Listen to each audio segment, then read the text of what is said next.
Darkness. Darkness is an essential convention to the Gothic horror genre. As Fred Botting describes, it is an absence of the light associated with sense, security, and knowledge. The environment the tales are set in also mirror this darkness. Gloomy and mysterious, they inspire great feelings of apprehension. Darkness in Dracula. Our very first meeting with Dracula is set on a dreadful night, as Jonathan Harker rides into the castle with howls of angry wolves nearby. From this point on, the darkness of night brings terror, as we come to understand that Dracula only attacks at night. This is fundamental in creating the desired feeling of discomfort, as we all share in a vulnerability whilst asleep. We also lose one of our most important senses, sight. Darkness, and a girl walks home alone at night. Set in black and white, the stark contrast of lights and shadows gives viewers a sense of uneasiness as the girl stalks Bad City at night, looking for villainous men. Similar to Dracula, the girl only attacks at night, under the cover of darkness when people are their most vulnerable. Just as the isolated castle, the desolate street setting aids in creating this sense of angst. Negativity. Negativity, as Botting contends, is a fundamental Gothic horror convention. As the negative aesthetics are placed at a distance from the reader understands they are in no real danger, and so the experience remains subjective, as the sublime allows them to enjoy a combination of fear and pleasure.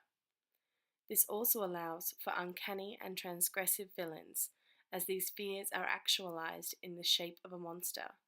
Their defeat hopes to inspire caution in the readers, with the repression of such immoral acts in society the ultimate goal.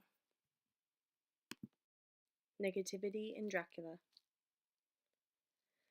Count Dracula, a figure who is seemingly human, yet not human at all, is a prime example of how the genre's use of uncanny villains can inspire great feelings of discomfort in the reader, as our ability to identify and protect ourselves from a threat is now more difficult.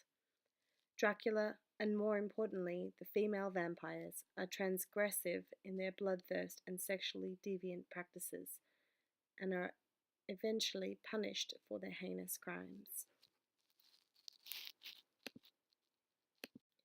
Negativity in A Girl Walks Home Alone at Night. The girl, similar to Dracula, is an uncanny monster, as she appears to be a regular girl. The cautionary tale works differently here to that of Dracula, as the bad men are the ones answering for their crimes. Transformations. Botting describes transformation as the process of one that intersects other genres into the horror genre. Botting asserts that Gothic forms and figures begin to tell different stories in contexts of sexual, national, and social liberation. Transformations in Dracula. Dracula is transformative in that it incorporates different genres, such as romance, into the text.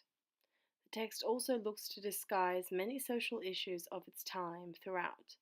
With the female vampires being particularly vicious, they represented the threat of the new woman fighting for equality. Transformations in A Girl Walks Home Alone at Night. Different from your generic Gothic horror, A Girl Walks Home Alone at Night is set in Bad City and has conventions similar to an old Western film. Similar to Dracula, the film incorporates an element of romance. Contrasting the wicked female vampires depicted in Dracula, the girl is presented here as the heroine, and the corrupt male villains are the ones who are prosecuted. It is these conventions that keep us coming back and ensure we feel the desired feeling of terror.